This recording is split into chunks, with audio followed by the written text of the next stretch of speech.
Welcome to our daily reflection for this Monday, October 20th. And today we hear in the gospel, someone asked Jesus to help in a financial dispute he has with his brother about their inheritance. And obviously this inheritance is leading to a rivalry and a conflict between these two brothers.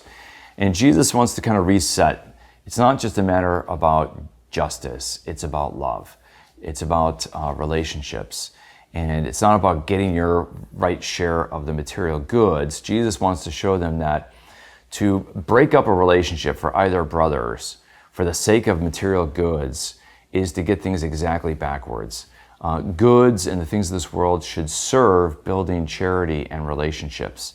And when relationships are sacrificed or hurt for the sake of material goods, we have elevated the things of this world, money, over relationships, which is the exact wrong order of things. And so Jesus wants to reset the narrative for us. And so he tells a story about a man who had a bumper crop and he had all this wealth and he puts it all into savings. And he thinks he's going to be comfortable for the rest of his life and for a long, long time. And then God says, "You fool, because God's going to require your life that very night. You don't know the day or the hour you're going to die." And then he says that, he stored up treasures for himself. And so he was a fool when you look at the big picture of things, because now he goes to the final judgment and he could have been rich towards God. In other words, he could have had a great rich relationship with God by being generous with all the excess wealth he had. He could have given away and used it in charity and grown in conformity to God and been more like God. And God would have been in his debt. And we know that God promises to repay those who are generous, which is exactly one of the promises of God, and that relates to the first reading where Paul is talking about Abraham believed in the promises of God and he had faith in that.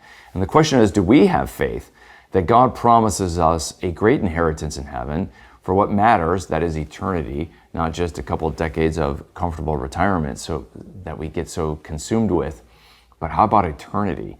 And if we're generous, God will bless us, and we want to be generous. And so let's pray for that heart of generosity and gratitude for what God has given us. And if we see that what we have is we're just stewards, and it really belongs to God, and then I want to treat it like a steward by giving it to others versus treating it like an owner, like it's all mine. No, it's God's, and I'm a steward. And I'm grateful to God for what he's given me, but I want to share it generously as well. And so that's the right mindset that Jesus gives us. And I want to thank everybody who shares in joining the Mission Circle or being a donor to the Augustine Institute.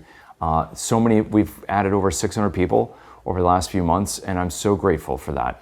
And I'm hoping as we grow our operations here significantly, I'm hoping we can add another 600 before Christmas, which would really help us expand our reach and our ability to do more things here now that we have the responsibilities of this great big campus and we can reach many, many souls. So thank you for supporting us, and let's reflect on Jesus' challenge today to be rich towards God. May the Lord bless and keep you.